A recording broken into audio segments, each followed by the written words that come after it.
Hello? I was wondering which one of you would speak first. I'm shy, so I won't be speaking first in general.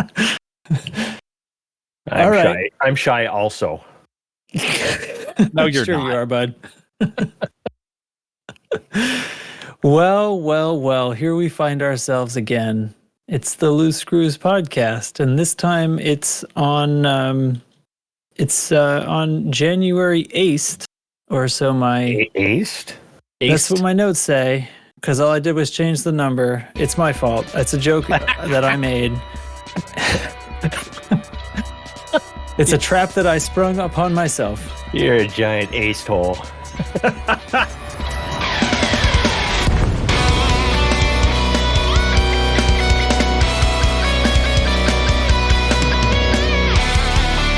Now, I did that for an entire week on standing orders, and no one noticed, and I was so mad. No kidding. What are No these kidding. standing orders you speak of? It's something in the something in the Discord. What is just this something Discord that you speak Discorders do? Unhelpful. Well, last week we got this. I don't know why I'm just launching into this. Last week we got a YouTube comment that I think was kind of trying to call us under the carpet for spending like an hour just talking about ourselves. For the record, it must have been their first day. I skipped through. Remember, I was like 10 seconds. Like, yeah, barely played the game. Nothing going on. Next. Yeah. So to that person, I don't apologize. That's what's. I mean, have you not listened to the show before now? Anyway. Well, what if it was like his first show? Because remember our very first April Fool's episode, we pretended it was a year in the future. Right. And we had somebody who joined the Discord, and that was the very first episode they ever listened to. And they were like, so wow, confused. You people are so interesting. Oh, no. How disappointing. Yeah. Well, I mean, I when I first listened to that episode, I mean, I wasn't the person in the Discord that you're talking about, but it took me about to realize, wait, they're like a year ahead, and then this is like a whole joke. So I was like, that's a good one. And I looked at the date and, figured it out. Nailed it. I bet you Alec Turner didn't catch it. He's probably just learning right now that was a gag. He thought that the Golden Girls thing was the first time we'd ever done a gag. Well, he's the first person who jumped in to correct us when we did the whole pretending the pre-show was, Right. I think you guys made a mistake. Oh, God. If it didn't fool anybody else, that would have been worth it. It was amazing. I was Alec, I love you. That made me so happy. So happy. We succeeded. That was great success. Great success. Well, anyway, this is the Loose Screws podcast. Going to be a little calmer tonight. I mean, not that there's any much more going on than there was last time, but hey, we're just going to do the thing. Just the three of us tonight. I'm Commander JN Trax, and joining me is Commander Chig. Hi. Hello. You can't out chicken me. And Commander Bloomingwind. Hello. Hello. Well, responded to him right away. What the hell? All right. Fine. So who wants to go first, making that guy on YouTube happy? Blooming, make the guy happy. No, right. You go first because you were not here last week when we had like 37 of us show up. Yeah. So that's true. Yeah. So, I mean, I guess I could go all the way back to before Christmas. So the week before Christmas, we went up and visited the in-laws with all of the fun that visiting the in-laws entails. Mother-in-law being mother-in-law. I guess. Yeah. And then, the first night we get there, we have dinner at my sister-in-law's, had a really wonderful time, great dinner, all the things. And then the next morning at the hotel, our power goes out because this big nor'easter is rolling in. And my wife has to drive my father-in-law down to Yale for his doctor's appointment. So she's driving through storm. We have no power at the hotel. And then we get a phone call from my sister-in-law. I don't feel good. I have the COVID. And it was like, and so we just had dinner with my sister-in-law, my brother-in-law, and they both had COVID, but they didn't know it. They got sick overnight, and then we're like, oh, crud. And then fortunately, we dodged that bullet, and more fortunately, my mother and father-in-law dodged that bullet, because my mother-in-law had COVID before, was actually really sick from it, like ICU sick from it, so she didn't want to get it again. And then we came back here for Christmas, and I worked the following week, covering everything in the damn hospital because my partners were all off.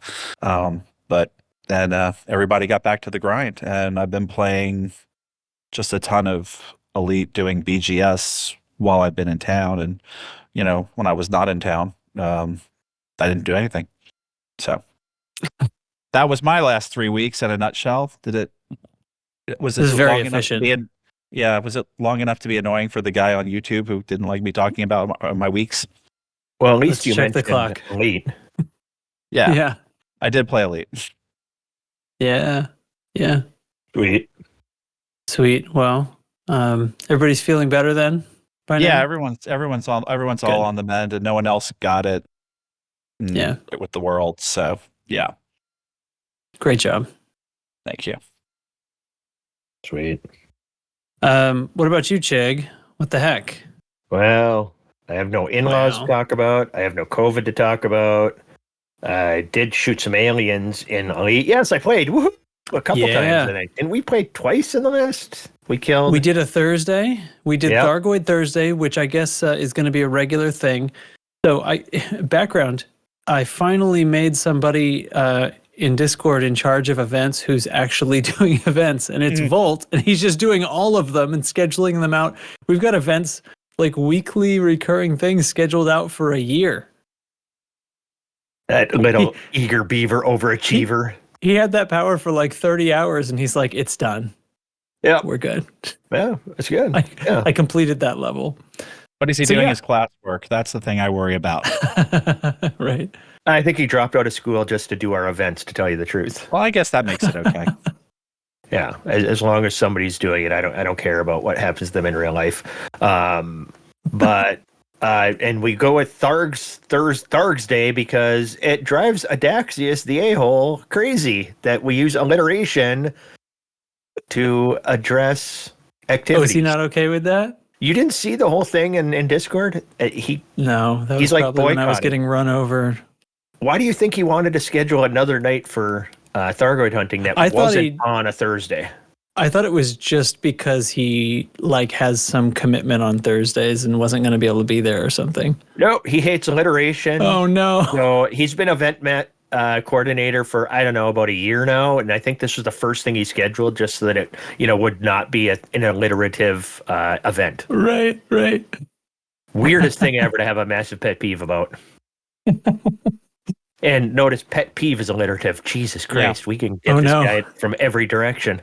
And anti-alliteration Audaxius. Oh no. Love you, Audaxius. Stay fresh. Cheese bag. But it's been fun to be out flying again. I was like, I used to, I swear, even just like a few months ago, I toggled flight assist on more frequently than I do now. I am 100% FA off. And I know I wasn't before, and I don't know when that happened. I just didn't play for a little while, and I came back, and just FA off is just what it is, period, all the time. Yeah, I was remember I told you I used to use it as an aim assist. I just don't need that somehow. So it's, I don't know. They're just not playing for a little while. I got better at aiming with flight assist off, apparently. So there's that. I think they're going to be mining tonight, possibly. It's mining Monday. Yep, it's mining Monday. Always is. Tonight, rather than trying to make money. Yeah, they're at the shards. The shard forests, getting raw mats, and it's Volt and Grover Kiwi. And but there are other people I'm not aware of it. Huh. Because I was just on scouting everything out for the squadron update and all that sort of thing. Okay. Well, I'm not going to jump out to the forests at all. That sounds like work, especially when I think all my raw mats are full. So I have that bad problem with like all of my mats are essentially full. So yeah, I think my raws have been dwindling a little bit. I did some, I burned through a lot of stuff when I was reloading anti-Xeno missiles a lot. I did some Spire site stuff by myself, so I had to clear whole fields of Banshees.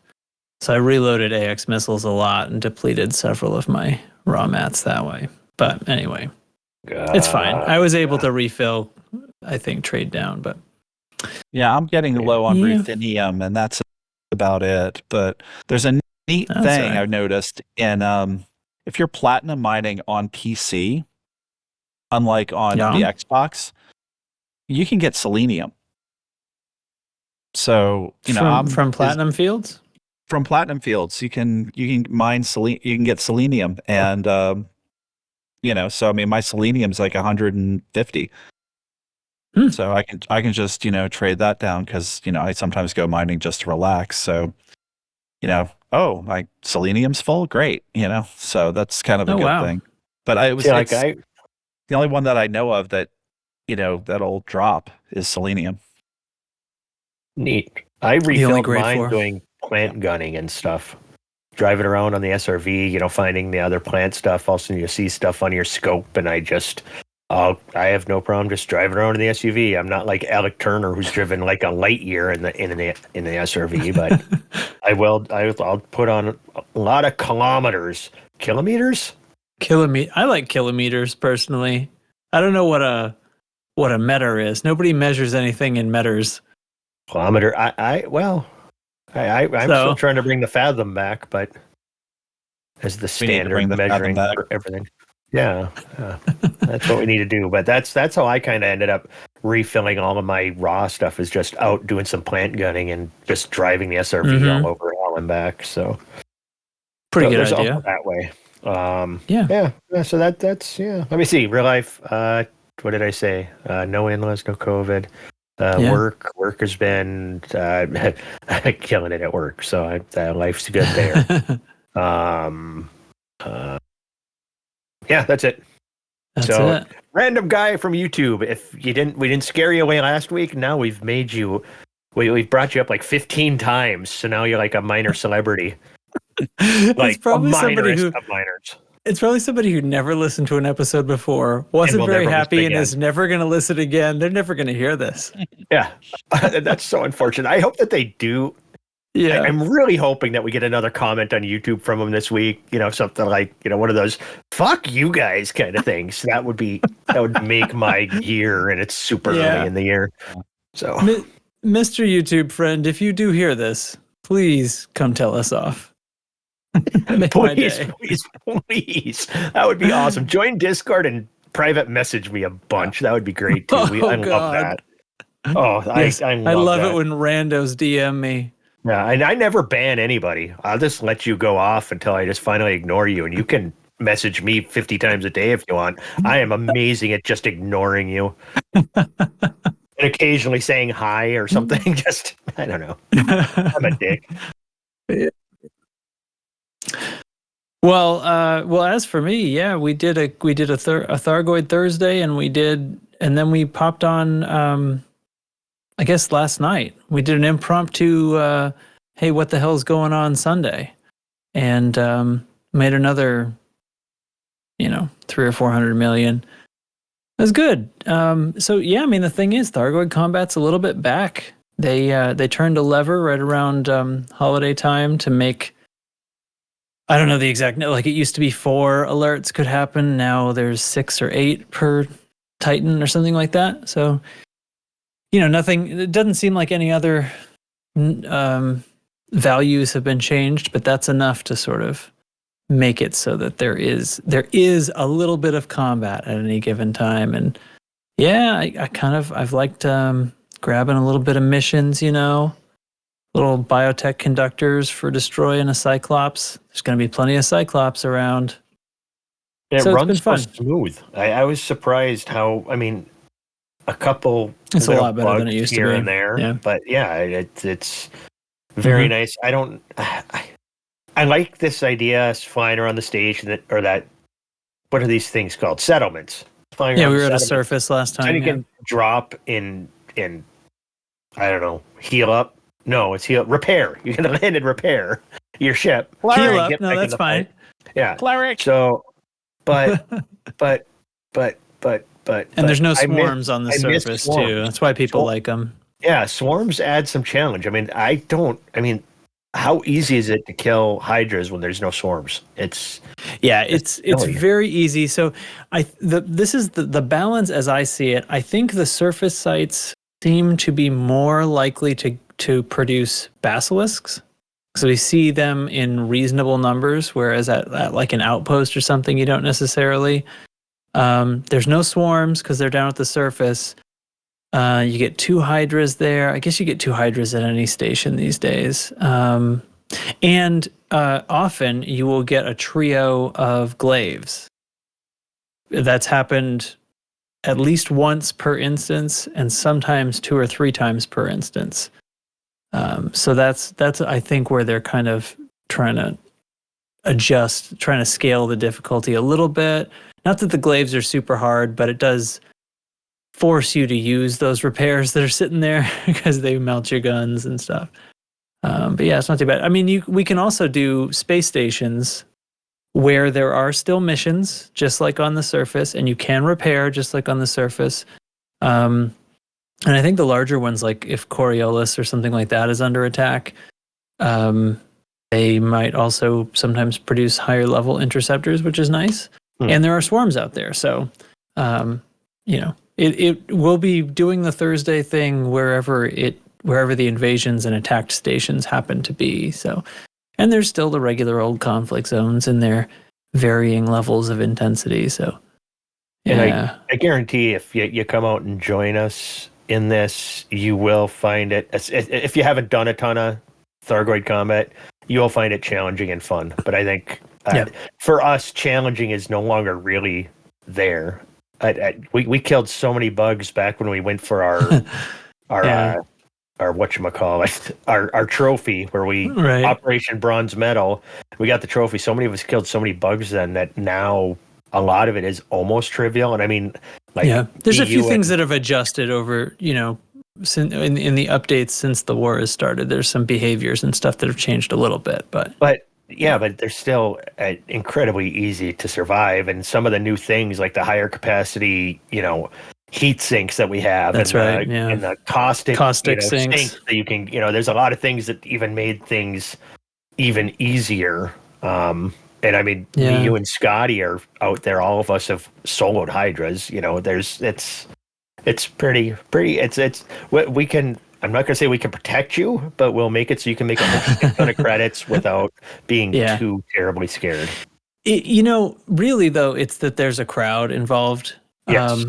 Being with a group changes dramatic. I mean, I get very loose about my flying and stuff because sometimes, the whole Thargoids go down when I don't have a chance to put any significant shots on target. So it's not like the highest skilled people are out there like doing the work and everybody else is cleaning up. No, if there's 4 or more people in the instance, those poor interceptors, like, come on. Well, yeah. Well, you get, I'm face tanking for fun. Borked, man, that guy really knows how to face tank even a Hydra. I need ammo. I'm going to face tank this and let's get a heart or 2. And that's just it's the way that it goes. And yeah, absolutely. There's plenty of that to go around. Yeah, but it's just fun doing it in a group. Yeah, and I'm glad it's coming back because invasions were gone for a little while. And I've really kind of relaxed about the game. It is what it is, man. And yeah, if you want high skill Thargoid combat, there's a couple of places you can find it. You can go to where they still control the system and really put yourself to the test. Or you can just go out to where they just patrol and signal sources, just like the old days. You don't have to be even part of this war situation and go pick out your solo interceptors and do the thing just like always. Yeah, can you go to Witch Head still? And yeah, I mean the only thing is some of those behavior changes, like they will bug out and leave on you if you get greater than, I can't remember, 6 or 7 kilometers from them, which is a little annoying because you used to be able to just kite them pretty indefinitely. because there's nothing else there, right? And that was your repair time and stuff while their shield was falling. But anyway, so it's a little bit more complicated than it used to be in that sense, but it's not that bad. So it's still there. It's definitely accessible because we did that first piranha night, that anti-Xeno piranha night at one of the ground systems because there were no swarms. I mean, that was my first interceptor kill.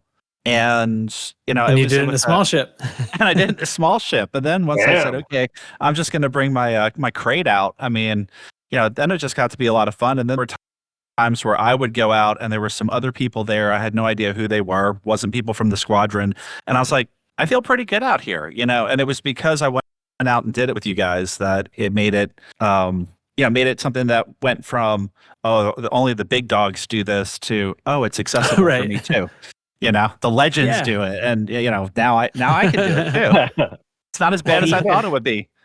Yeah, and that's when we're out there. We've had random commanders in there fighting with us too. It's not just us; there are random, and it just makes it easier. Thursday was a complete massacre. I made like 3/4 of a bill, and because there were some others, there were some aces in there who decided to bring like Corvettes and stuff, which is not something I would ever do, but they were just. In that situation, once again, you really aren't doing it in the way you would fight a Goyd by yourself, right? You're not really avoiding the damage. You're just absolutely brute forcing it with the stabilizers that allow you to put 6 guns on a ship that size, and it's terrible. I saw Cyclops go down in a single trigger pull. you know? I mean, it's literally at that point, it's like a bunch of us just stomping on anthills when there's that many people in there. That Cyclops die so fast, Bassies die super fast. I mean, that this isn't a 30-person. There was fast, right? I was just about to say about that. Like this wasn't a 30-player AXI instance killing a Hydra, but we still got it in like 10 minutes. Yeah, which is absurd time on a Hydra. Yeah, we used to take 45 minutes and shit on Hydras. It was I remember crazy. I remember in fact, you and I did a 2-on-1, and I don't know. I just remember one night we didn't have it together or something, and it took us almost an hour. It's like we just couldn't kill the fucking That's like the timing on a solo kill is like an hour and a half. Yeah, and the two of us, but two of us couldn't do it much faster. But it was a bad honestly, night. when you get 2 people, the way it flies different. Yeah, so it's hard to get that nice groove to hit the heart. So we're trying it. That was actually challenging as F. I remember that. Yeah, I remember it was almost tougher with 2. It was. Now, didn't one of you kill and switches? Now, didn't one of y'all kill a Hydra in like a hauler or something stupid? No, not us. No. Did somebody kill one in a hauler? Not a hauler. Hauler's mathematically impossible. Sidewinder was done by Meccan, but only while the Salvation modified Gauss cannon was bugged. Hammer Gauss. Yep. Yeah, okay. So the Hammer Gauss had a bug originally where if you synth premium for it, it would do 4x the premium damage per shot, because every shot out of the gun, every bolt out of the gun in the burst was a full damage premium shot. So so that's what made it mathematically possible for a Sidewinder, and he did the kill, and there's a video of it, but that was patched out, and that's never going to happen again. But that is too small a damage output. Got it. I don't know what the official minimum is needed, and then AXI has math on this stuff. Like, well, it's easy. It's kind of easy to figure out on that, because it's just you have to, in order to exert the heart, you have to do enough damage to outdo the regen. So you have to do more damage than the regen in order to do it. And then you have ammo situation. If you can't, even if you can do enough damage, you can only synth so many times more ammo. So and you have to be able to exert and have enough ammo left to do some heart damage before reloading, because you won't have time to reload during an attack run, and it'll regen all of its hull if you break off. So anyway. Yeah. So science. There is math for all this stuff. There's math about, like, can you do a standard ammo can standard ammo kill a Medusa with no reloads in this ship? Crates can do it. Well, like when they were doing the Yeah. multiple, like a guy killing like 8 Medusas or whatever, it becomes a point where mathematically you can't do more because you're going to have to synth ammo to kill them all, but you can only have so many mats to synth that ammo. So if your mats are totally full, you can't do more. Yeah. Right. But that's the point of AX combat we've gotten to, is where it's to the mathematical possibility of it. It actually does become impossible to do more than what has already been done. Yeah. Until something changes. These people are crazy. So that's the game I've been doing. I've been playing a little more AX, and it's been fun again. And we'll be doing some more of that. In real life, though, I on Friday just went out to do some normal errands and got my car smashed. Idiot. So yeah. So there I am, just driving. I'm driving along, and there's a crossroad there with a stop sign, and I see this. It's a BMW, like a blue BMW sedan. It's as much as I saw of it, one of those, like, I don't know, 585i or whatever. I don't know what the hell it is. The bigger one. Mm. And he stopped at the stop sign, so I'm just going along, and all of a sudden it starts to move, and I have time to notice and swerve. So it's on my right side, and I have time to swerve into the other lane. There's no traffic there, so I'm going to avoid it. And then he kept going. It's just amazing because, like, you see somebody who's stopped, and it's like, okay, they're stopped. They're not an issue. They're not running this stop sign, And then it moves. So panic swerve, and he doesn't slow down. Like, he's really going for it, and smashes into the side of my car and spins me around like 270 degrees. And then I stop the spin, and I have time to, now I'm facing the other way, and I have time to see him still going, just full speed, crashes over like a median, runs over some bushes, takes out a big old sign, and on over a little incline as my car comes to a rest and, locks itself up, and the car called 911 and stuff because the side airbag went off. And I'm fine. I had no scratches or anything.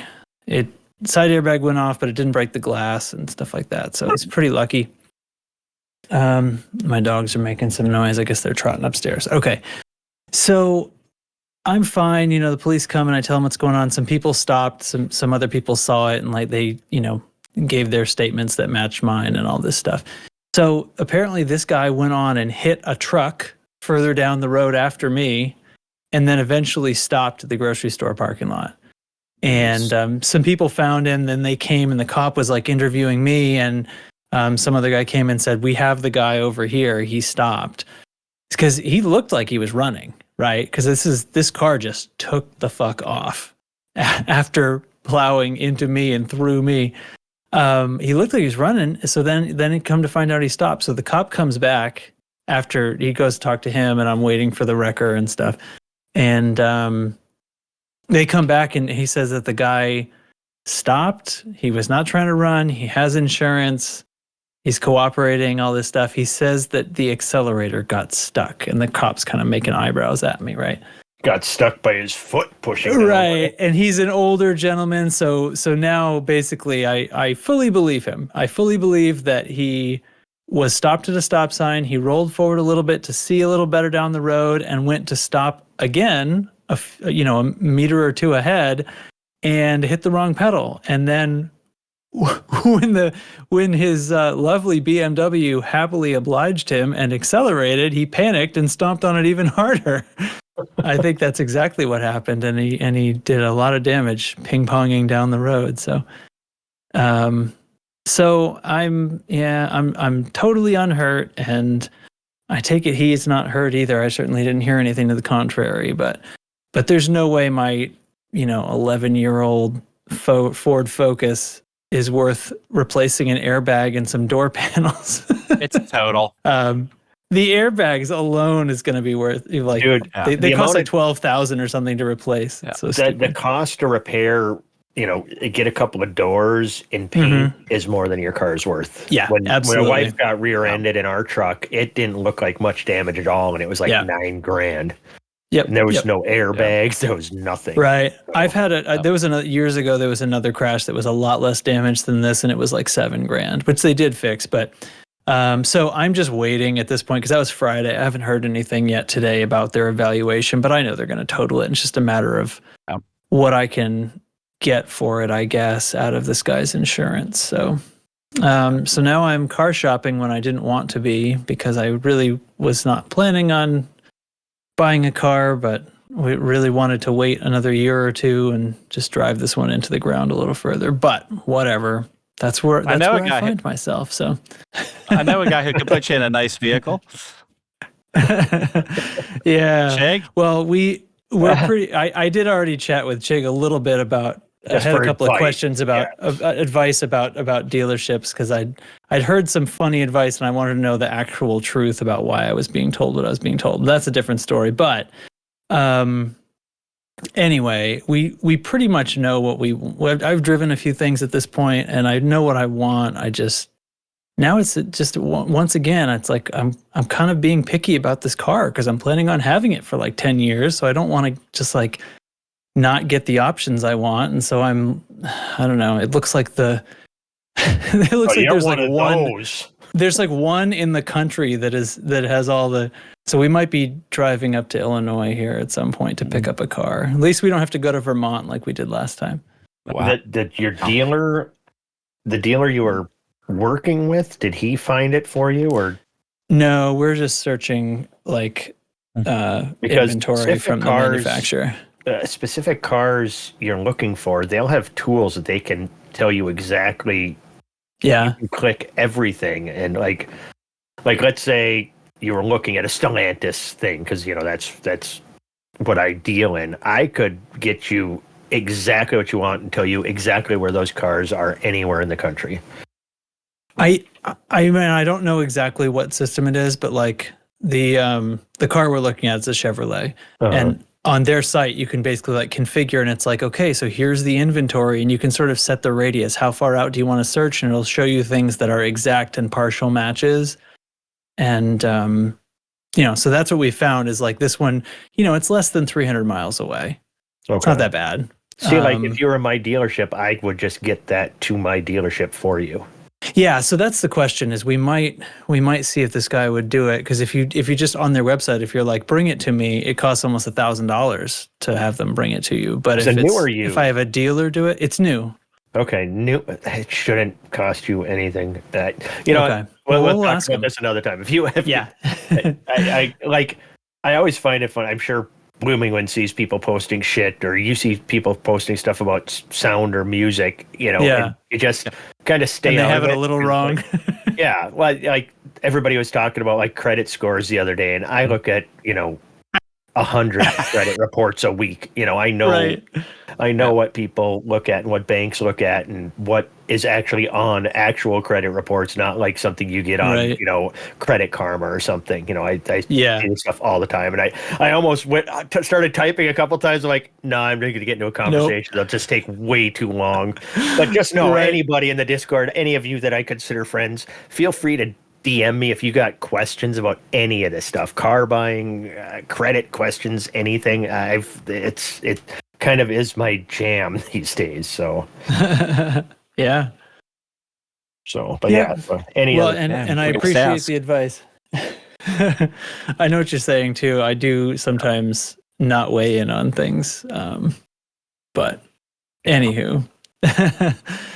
So anyway, that's my real life, my stupid real life. Glad you're okay. I mean, that's really scary. I've had my share of fender benders, and yeah, I mean, if you've got all those airbags blew, and the car's at all long in the tooth, it's going to be a total.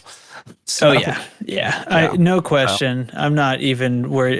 It's just a matter of kind of I mean, whatever. We're going to get the car we want, regardless of what they offer me. It's not really coming down to that. But we did kind of, like, we went around to a few dealers and compared a few other things before we settled on, like, oh yeah, it's going to be this make and model.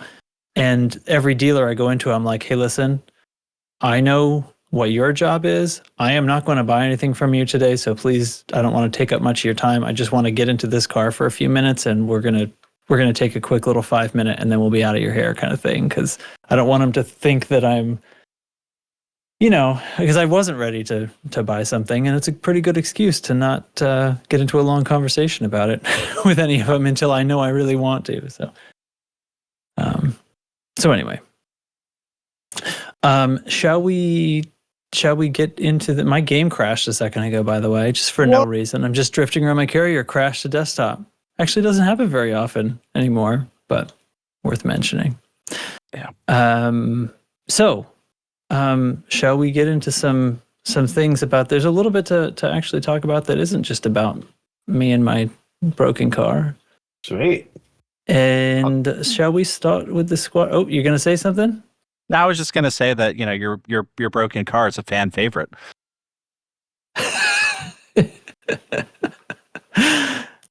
I'm so glad. We've gone 36 minutes. Yeah. We've gone 30 just talking about life. Right. We talked about killing bugs. Yeah, Come on, man. A lot of it, we talked about some bugs. Okay. We stirred that milkshake all together is what we did. All right, we're gonna do the squad briefing now. Here we go. Incoming priority message. Squadron briefing.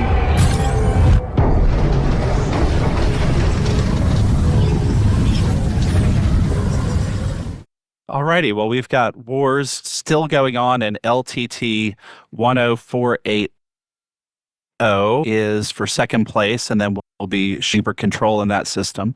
MCC 858 and Bagalis, which were minor players in those systems, and we want to keep it that way, but we would still like to win those wars because we have a couple of outposts that are at stake, and that's actually important because Rick F. and Dalton just got back from exploring, and when you have a lot of Carto data, you can only deliver Carto to an outpost or starport that you control in order to get influence from it. So for us to have a foothold in each system that we are a guest in is good because it gives us one more lever to pull when we're trying to raise our influence in a given system. We have V740 Cassiopeiae and 7 Andromeda overheating. Tamor, Bumbur, G218-5, and Darahk all need a little bit of boosting, and we already talked about Mining Monday, so I won't talk more about that. And then in other news, we've been doing a lot of work in the last year in Upper Screwspace, the top half of the area of the bubble that we control, and we've grown quite a bit up there. Our options up there are becoming a little bit limited, so we're going to take a break from there, and we're pivoting back down to Lower Screwspace. And so we are going to be planning our next series of expansions down there, with the next one out of Snoqui Xian. So we will be trying to boost that system up in the coming days. All the details for this are in the standing orders tab in our Discord, and any questions you have, come to the Loose Screws Factions channel, and we're all happy to talk about it. So that's the squad update. Superb.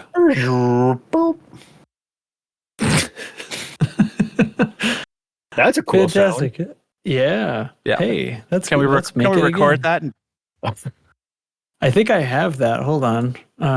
Let's see. So, how about we do a squad update? Bang! Squadron update. But I just gave you what you put when the squadron update's over, so everybody knows that it's over. Yeah. Oh, we have a squad update closing clip? Okay. Yeah, because see, I woke up when it was over, but I didn't know it was over. Yeah. If we only had a sound engineer to extract that sound later on. You guys know I don't do work on this show.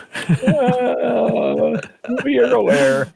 Yeah. Yep. Yeah, that would be like me giving medical advice on the show. Right. I've engineered this to require as little input from me as possible.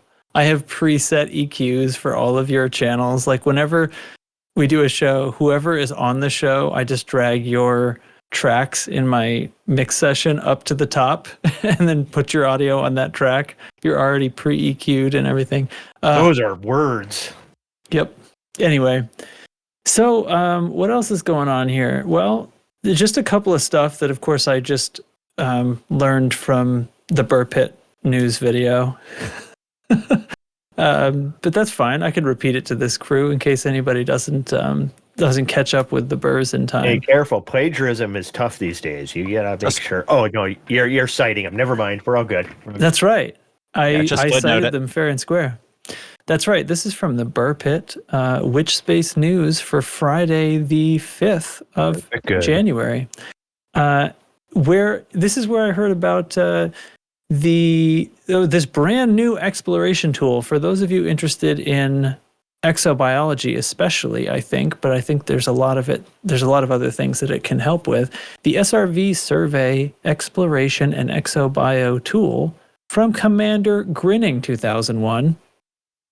And there's a link here. It's to the GitHub where you can install it. And I think it does some fun overlay things, but it does nice things about explaining to you the radius which you must exceed to find further genetic diversity when you're driving around in your SRV. I think there's quite a bit of other things that it can do too.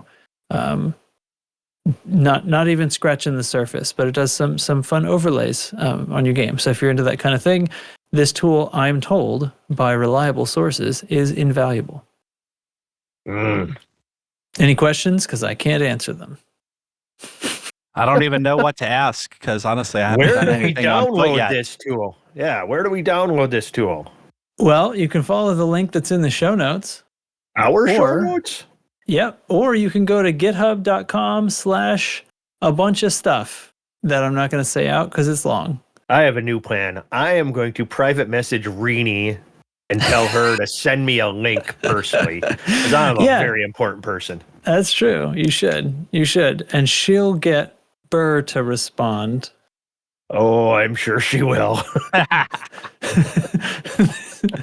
The fish will come down with a audible slap. Fish and tea are heading my way again. God damn. Just rewind the last 37 seconds and just erase it from the show, please.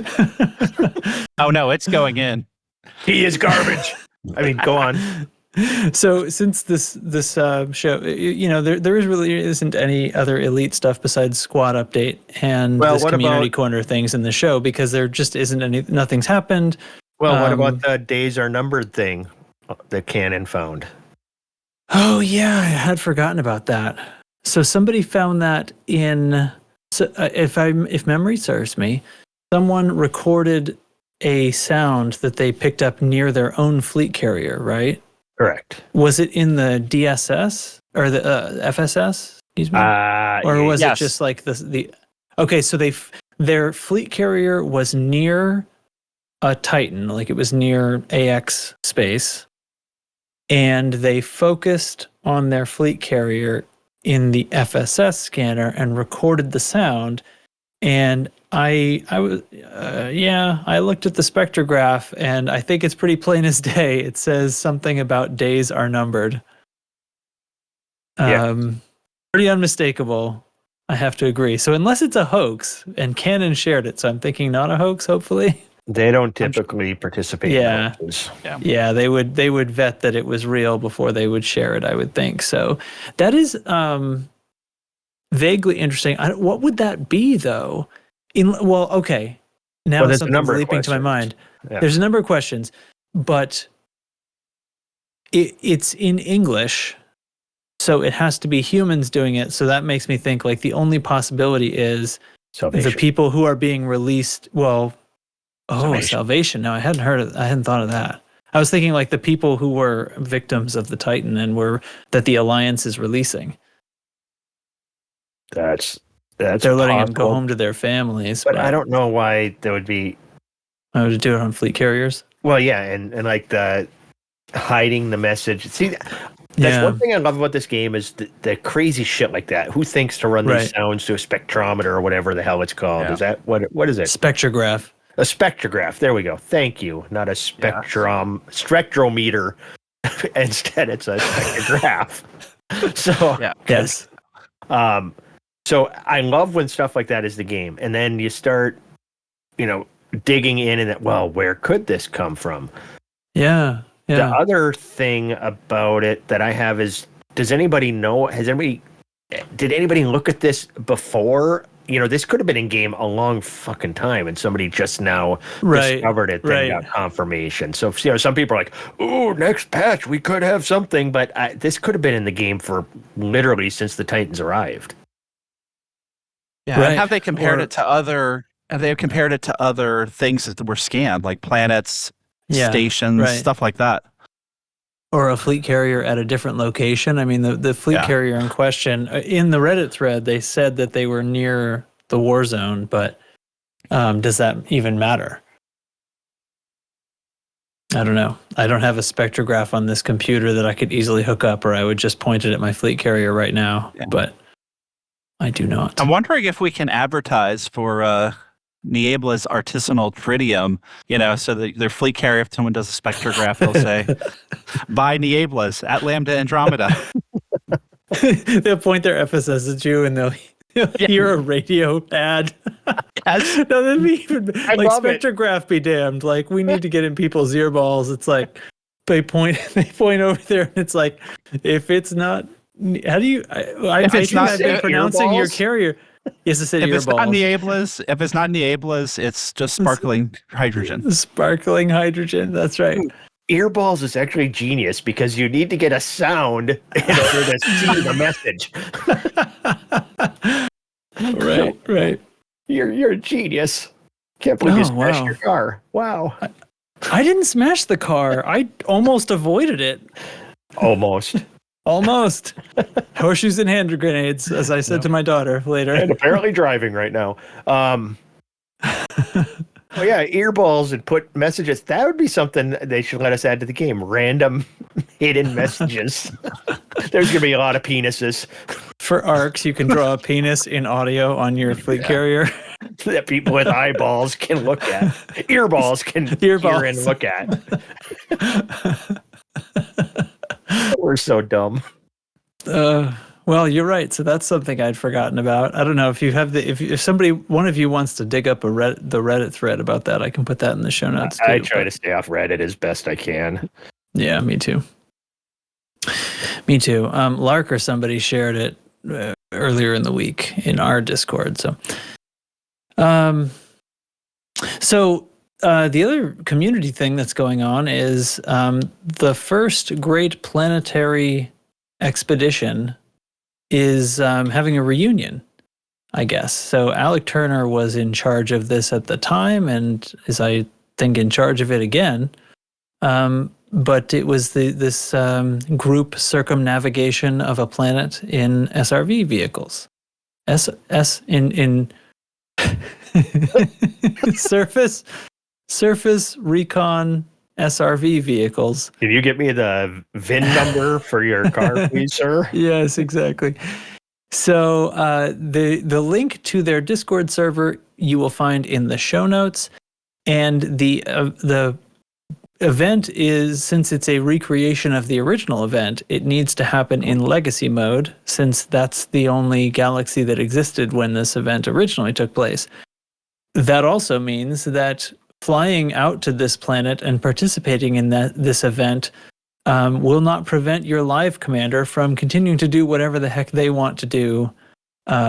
They will not be stuck during the weeks it takes to circumnavigate this planet, because Legacy is a completely different galaxy and has no interactivity. So, Jesus Christ. What? I just the whole thing with Legacy and regular and just makes my head hurt. Yeah.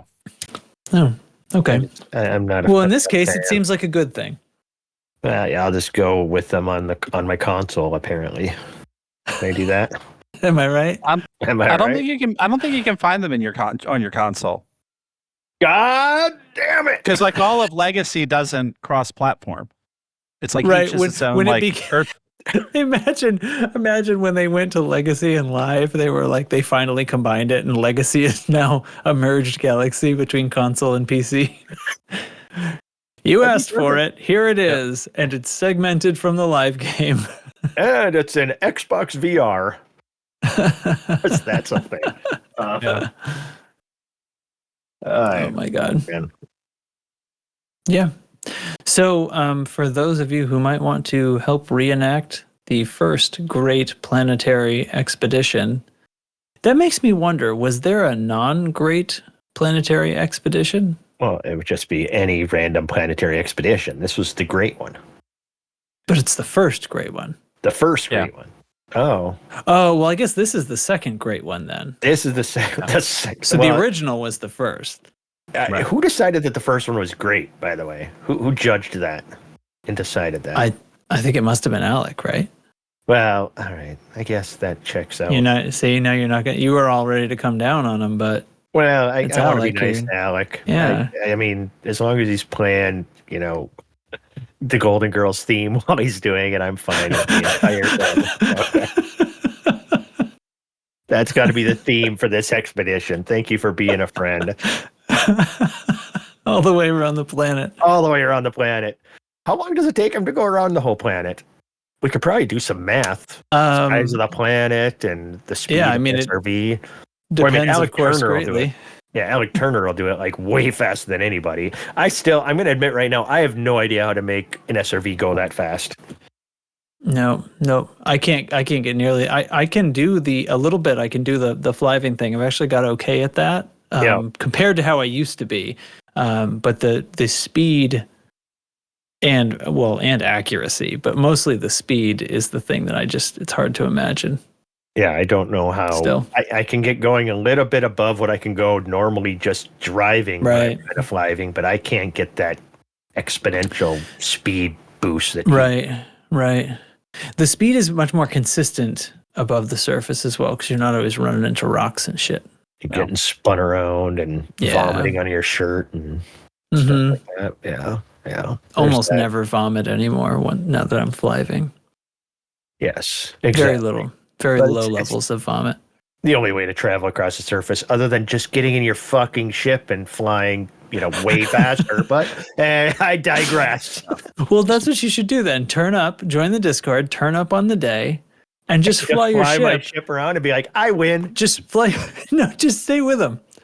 Yeah. Just fly your ship just ahead above them, so I win. Just yeah. They'll come up to a mountain. What are you guys go doing? Around. How easy this is. Or just fly in front of them in reverse. It's like the guy running backwards. You Hey, can't. guys. You're like the drone camera at a football game. Yeah. I'd have Alec and Burin Reedy asking why the hell I'm back on the show now. I don't show up for like 2 months, peace and quiet. Now I just come and just start making fun of everybody. My God, I'd apologize, but I'm really not sorry, guys. Love you. Yeah. Well, that's all the content I have. Well, what about? Hold on, one last one is any other business, as they say. Well, Lark Shadow brought up Deturi's new videos. Oh, is it a? Tell me about it, because I haven't watched any yet. Is it a new YouTuber or somebody who's sort of established but is switching into elite? His videos are very clean, well put together. He just put out a tutorial on how to take up piracy, and he does it using like a non-engineered ship if you want, and just goes through the basics of piracy. What ships would be good, what weapons you should probably do, how to slow the ship down, how to use hatch breakers. But really, the video is like the perfect length. It's like 15 minutes or so, and very concise. Doesn't get in any. There's different ways of doing things that if you've played for a while might be an easier way of doing it, but for newer players or somebody who's never done piracy, very concise, very well put together, very clean video. If this is his first video or third video or something, I'm even more impressed. I'm sure he's done some video editing in his life, but it's I'm impressed, and I'm glad this guy's putting this stuff together, because anything to help newer players, I highly approve of, because this game will only die if we don't get new players. Yeah. And it's not. It's not too serious either. That's the other thing. I mean, it's not like it's not the sort of thing where, it's you have to build your AX ship this way or you're wrong. It's more, these are ways you can do this, and it's he keeps it loose, which is pretty good. But also echoing, and then echoing Jake's comment about new players. I've been seeing. I mean, I'm on the Facebooks occasionally, and I'm on the elite sites on Facebook, and there's a lot of players that are like coming to the game or revisiting the game or whatnot. And I've actually recruited a couple of them to the Discord, but it's just one of those things where, for a game that came out in 2014, there's still some people that are coming, people that are new, people that are like, well, what do I'm in the Nebula now? What should I be doing while I'm here before I go out into like real space? So the game is still attracting people. I have noticed that also. I just don't like posting on Facebook like ever. I'm a big Facebook troll. Troll, lurker. I lurk quite a bit, so I see that, and I have a couple times in the past. It's probably been a year since I've seen a new player that I posted, hey, you should come check out Loose Screws. But I highly encourage, if you're watching and you're not afraid of trying to encourage people to come here, do it. It's a good place, because you're right. There are almost daily some new players posting some stuff about how, oh my God, I can't believe this game exists. It's so cool. Or somebody randomly, I'm coming back to the game, and man, I sure would love to have some people to play with. So, posting something, encouraging them to find our Discord. And, we've got events planned for the next year, apparently. So get them invited.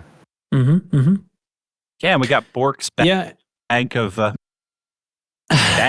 helping out some of those new players. Yeah. Exactly. I still think they need to earn it a little, though. I have so many freaking credits. Literally, same thing. Just message me. It's just a matter of timing when I'm in game to when you're in game. But I'll give credits for anything. Bork is funded a lot of freaking fleet carriers, man. Yeah. Volt, I'm not on at the same time as people, so I gave Bork most of my money. Oh, nice. Maybe so that he could just pass it on to other people. So I just bank of Bork for sure. Yeah. So new players, definitely, if you need some help, or, let's say you're not brand new, you've earned your way to like an Anaconda, but you're not like A rating it because you can't or something. I don't know. I can give you 1 billion credits for no reason whatsoever. Make me laugh.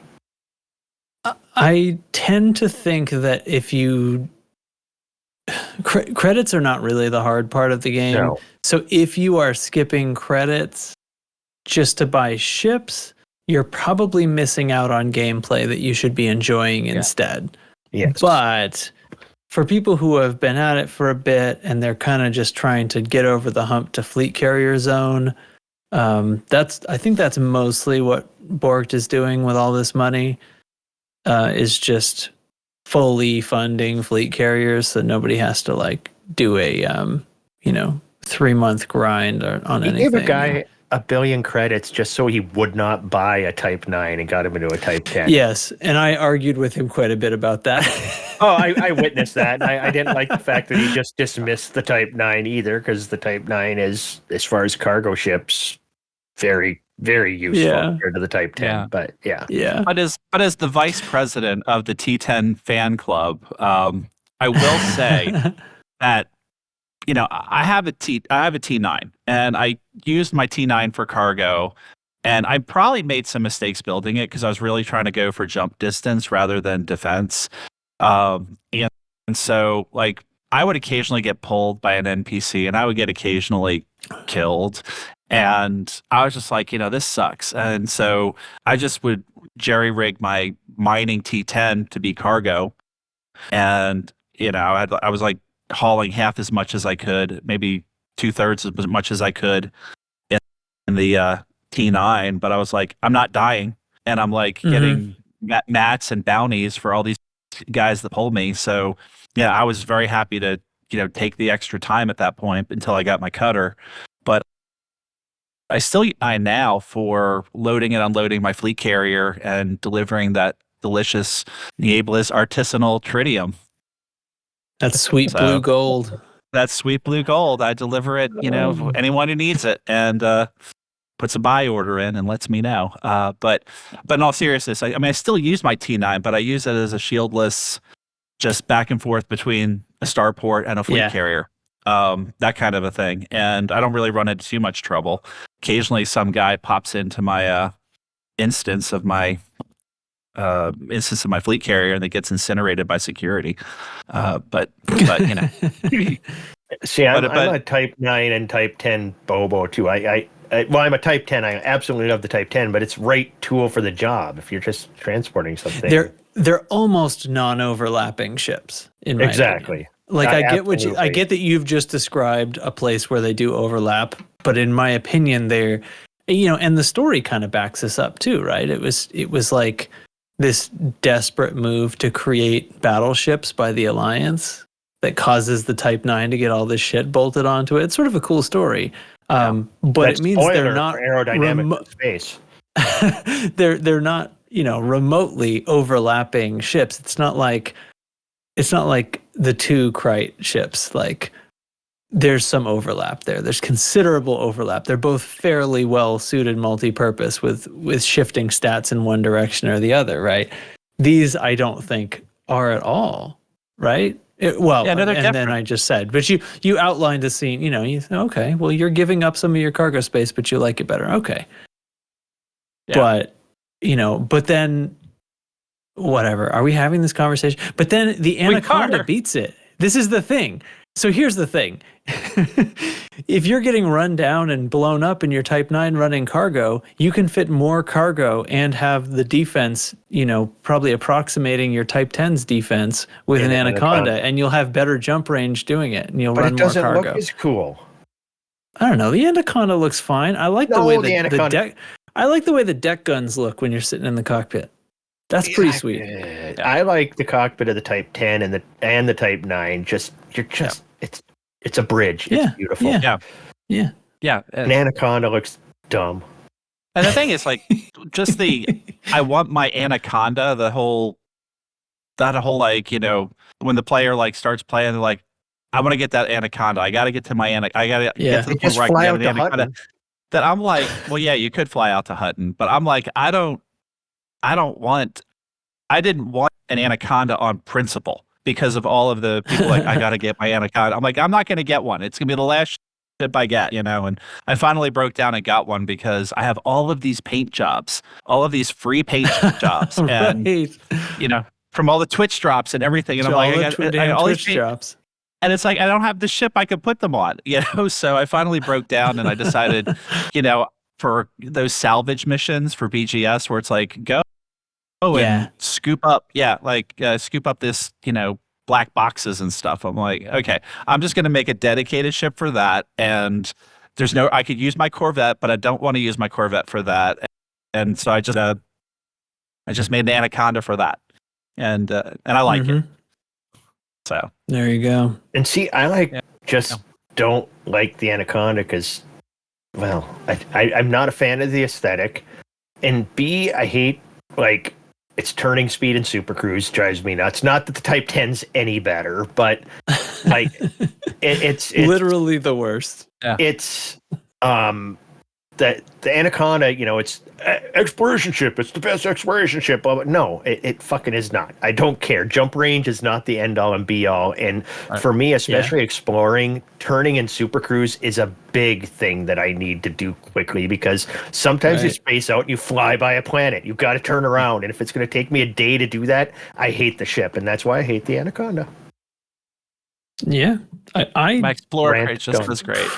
I pretty much don't like any large ship. I don't know. The Type 9 might be my favorite because the only thing you can do successfully in a Type 9 is move cargo and fuck around. And the only thing I'm likely to do is fuck around. Yeah.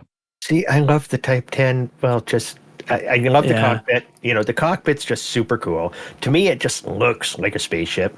and third pack hounds. I've flown all the largest except the beluga. I've never flown a beluga. Wow. But I just don't. It's not a ship that I feel like flying when I'm just sitting down to play. You know, like I actually don't. I don't hate the way any of them look or anything like that. And I get the big wide cockpit. That's cool. But for me, I like to be able to move fast and turn fast and also, you know, there isn't. I don't think there's anything that I can't do in my zippy medium ships. You know, I'm not the one bringing my Corvette to bear. If what needs to be done is high intensity conflict zones, I'm not bringing a Corvette, and I think I can take them out solo as fast as any of you in your Corvettes. So, I mean, you know, to each their own. But that's that's where I'm landing. I haven't flown my Corvette in ages, and it's just because I like a different style of fighting and stuff. So yeah, I just like speed. Mm-hmm. The big ships, I just don't like the lack of speed, and you're just such a big fucking target. Yeah, big target. I've been like slowly but surely just completely replacing all my gimbaled guns, and keeping a few around because actually there's a few ships that can't really use fixed guns because their shit is too far apart. The Mamba, for example, one of my favorite ships. Well, what about your couple favorite of those ship, hard the points Clipper? are way too far apart. The Clipper, yeah. Your favorite ship, right? Yeah, the Cobra. I flew a Cobra in some kind of combat the other. I guess we did a Cobra night some weeks ago. Wow. And yeah, I quickly discovered that you can't use fixed guns in the smalls. They'll miss ships because they're too far apart. So I had to put gimbals in there. But anyway, if I can avoid it, I'm using all fixed guns. So, although I put fixed guns on my Corvette too, so I don't know what I'm talking about anymore. Yeah, I was all rail guns on my Corvette at one point. That's funny as hell. Well, Corvette's, it's not a nimble ship, but it's compared to the other large ships, Right. it's nimble Right. enough that you can use fixed guns on it, especially if you boost turn and stuff. I had Boost great aim. success with that. Yeah, boost aim, exactly. That's Right. what it is. Because also it's like that little fucker's getting away. You boost, and also you're turning faster. And yeah, it's I don't know. I've got no problem using a Corvette, but same as you, I'm just kind of bored most of the time when I get in there with a big ship. If I'm in there, it's for the lulls with my Type 10 with all pack hounds. I'm in there for the lulls in a big ship, and then I don't remember the last time I flew my Corvette or an Anaconda or. What other? I bought a Beluga one time. You said you've never flown it. I bought one, engineered as best I could, without experimentals, and then flew it out of the station. Went, turned around, landed it, and I don't think I've flown it since. So, but isn't that the ship that would be the best pack hound platform? Maybe you should revisit. I think it has the greatest number of. I don't like size 2 hard points. The big dong looking ship. I just know I'll stick with what I got. Okay. Yeah, I mean, I remember when I was because the Orca can fly so fast, I'm like, this could be fun for AX, and then the distributor is so fucking tiny and pathetic. It's like, nope, this ship is absolutely horrible for Doesn't this. work. It's a terrible. Dolphin's almost better. Oh yeah, in a lot of ways, yeah. Because it only has 2 small guns. We did a big AX fight with dolphins. We did eventually put that together. It was kind of fun. Yeah, it's always fun to try to mix it up a little bit. And I feel like when we do things like this, it's just to placate Lark Shadow. Let him know that we can use any goofy configuration of a ship and do Well, if it's a combat challenge, then that's... See, I don't think I'm doing goofy configurations. I'm just trying to, if he shows up, can I do it in a dolphin? Right. Right, I suppose. You're maxing that dolphin. I am maxing the dolphin to be efficient at whatever, foolhardy task I'm trying to set it to. He's getting angry it can't carry more SRVs. Yeah. But that's the fun in it. Yeah, but that's the fun in it for you, Trax, is that, you like tinkering under the hood and trying to come up with the best configuration for whatever crazy we do. You know, I love shipbuilding. Yeah. And it's not to try to fit SRVs into things. I still think SRVs should be ammo. They should restock when you should be able to synth them. Yeah, synth them and launch them at things and fill them full of bio waste and just instead of launching a fighter in a Hazardous, you launch an SRV, can barely maneuver and has its little repeater. But hey, what the hell? It'll be fun. Let's do it. Just saying. Okay. But we should also be able to jump out of our ship and shoot shit with lasers if we want to, with a hand laser. But let's not get started on that. We should do that, like a wish list of what we want to add to the game when we got more people here one night. A fresh list of random shit we want to add to the game. A fresh list. So. Oh my god. All right. Okay. We're done. We're done. I think we're done. Yeah, Sweet. I think that's gonna do it. So if you like the show and you want more of this, you got to do a few things for me. You got to like and subscribe and all that crap, and you got to come join the Discord. Send him a self-addressed stamped envelope, and he will send you locks of his hair. What? What? Wait, what? Locks from his beard. No. There's. Okay, so there's a link to the Discord in the show notes. There's also a link to our Patreon if you feel so inclined. And but join the Discord because that's where the fun begins. Oh my god. So this is just one last thing before we close out. For some reason I had cause to say that phrase in Discord the other day, right? Here's where the fun begins for one of our, maybe it was on Thursday. I don't know, for Thargoid night.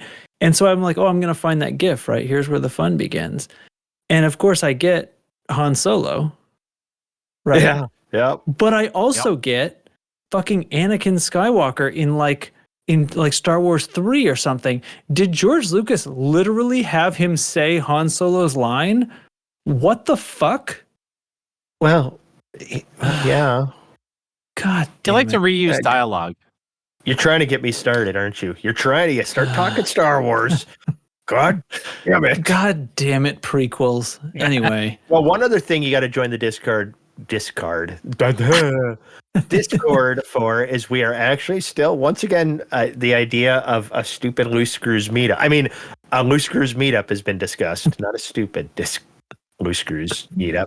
Yeah. And if you're not in the Discord, you're not going to know about it till you're not going to know about it, which is probably better for you. But stay healthy. Stay out of our Discord. I want to hear like more ideas of where we should host this. Like somebody said Vegas, which is a good idea, but Lark Shadow said, but Vegas is really expensive. But Vegas is like one of the least expensive like vacation destinations you can find. Yeah. You get dirt cheap shit and eat buffets and die of food poisoning. Yeah, they really have sculpted the whole air travel situation to try to get people into and through Vegas. It's a hub, so I don't know. It doesn't strike me as an expensive place to have it, frankly. But it used to not. I don't know. It used to not be expensive. It So seems maybe like we're it's just out of gotten date. expensive. Yeah, I think it's gotten expensive because my daughter was looking at going with her girlfriends because one of them turned 21, and then when we found out how much daughter was going to have to pay for her to go, we're like, yeah, you're not going. So that's because we're so because you haven't told them yet. This would really blow the lid off the whole thing. No, we said she told them she's not going for medical reasons, but because she has to have like a test. The medical done. reason is it's too expensive. Yeah, but my dad's a doctor. He said no. That's a medical reason, right? Yeah, doctor's orders. Well, the dad doesn't want to pay for it, So right. Okay, we are actually getting out of here though. But thanks. This was a fun chat, and as always, and. You can you dear listener can find us chatting about our lives instead of about Elite next week in this same bat time and same bat channel. That's it. Anyway. Yeah. Like and subscribe. See the notes. Okay, bye. Good night. Bye. Good night. Bye. Bye.